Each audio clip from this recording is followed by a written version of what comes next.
साल पहले। तो चलिए हम आपको बताते हैं कि 7.5 साल पहले झगड़ा किस बात पर था।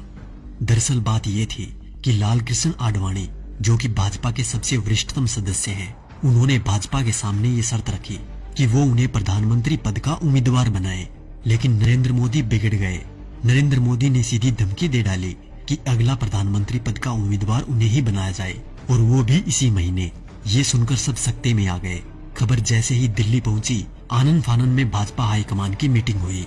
नरेंद्र मोदी और आडवाणी दोनों के बीच सुलह करवाने का प्रयास हुआ और अंत में ये निर्णय लिया गया कि चुनाव लड़ने के लिए धन की व्यवस्था आडवाणी और मोदी में से जो भी करेगा, पार्टी उन्हें ही प्रधानमंत्री पद का उम्मीदवार बनाएगी।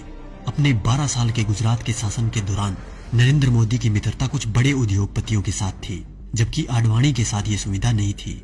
धन की व्यवस्था करने में नरेंद्र मोदी सफल रहे। अब उसके बाद घटनाक्रम धीरे धीरे बदलने लग गया। पूंजीपतियों ने भाजपा के सामने शर्त रख दी कि भाजपा को तभी धन उपलब्ध करवाएंगे जब नरेंद्र मोदी को प्रधानमंत्री पद का उम्मीदवार पार्टी घोषित कर दे। भाजपा को पूंजीपतियों के दबाव के आगे झुकना पड़ा और नरेंद्र मोदी को प्रधानमंत्री पद का उम्मीदवार बनाना पड़ा। आडवाणी नाराज होकर कोप भवन में बैठ गए। उसके बाद धीरे धीरे घटनाक्रम बदला। लोकसभा चुनाव प्रचार के दौरान मुकेश अंबानी ने देश में 22 चैनल खरीद लिए।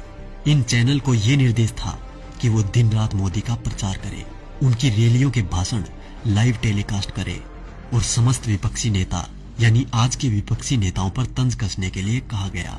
मायावती, अखिलेश, केजरीवाल, राहुल गांधी, सोनिया गांधी, लालू समेत तमाम नेताओं पर तंज कसने के लिए कहा गया।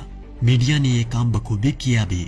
तकरीबन 600 वेबसाइटों को मुकेश अंबानी ने खरीद लिया। नरेंद्र मोदी ने 400 रैलियां की थी।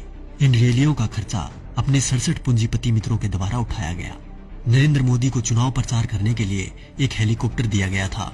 ये हेलीकॉप्टर चुनाव प्रसार के लिए अडानी ने दिया था।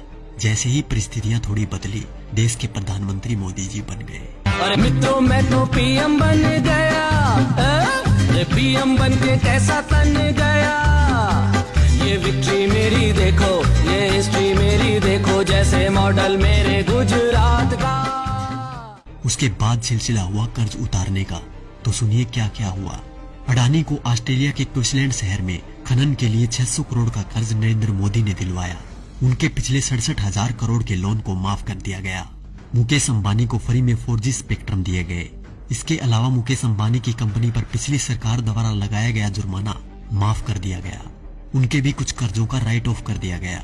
दैनिक जागरण अखबार ने लोकसभा प्रचार के दौरान नरेंद्र मोदी का बखूबी साथ दिया था, इसलिए इस अखबार के मालिक को मोदी जी ने राज्यसभा में सांसद बना दिया। दैनिक भास्कर अखबार, जिसके मालिक वेदांता कंपनी है, उसको मोदी जी ने छत्तीसगढ़ में कोयले की खदान दिलवा दी। जी न्यूज, जिसने दिन रात नरेंद्र मोदी का प्रचार किया और आज भी कर रहा है, उसके मालिक सुभाष चंद्रा को भाजपा ने राज्यसभा सांसद बना दिया। और अब बात करें किसान और गरीब लोगों की, तो शायद उनके बारे में मुझे बोलने की जरूरत ही नहीं, क्योंकि सभी नेता कोई भी पार्टी का हो एक ही बात बोलता है, कर्ज माफ, लोगों को नौकरी और लड़कियों को सम्मान। तो क्या हुआ भाई साहब, कर्ज तो आप सभी का माफ हो ही गया होगा और नौकरी भी लग गई होगी, आराम से घर बैठकर खाने की।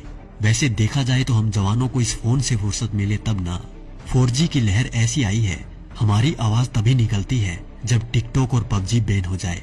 वैसे भी टिकटॉक के बैन होते ही अंबानी ने 5 बिलियन का ऑफर दे दिया टिकटॉक को कि हमें बेच दो, हम खरीद लेंगे।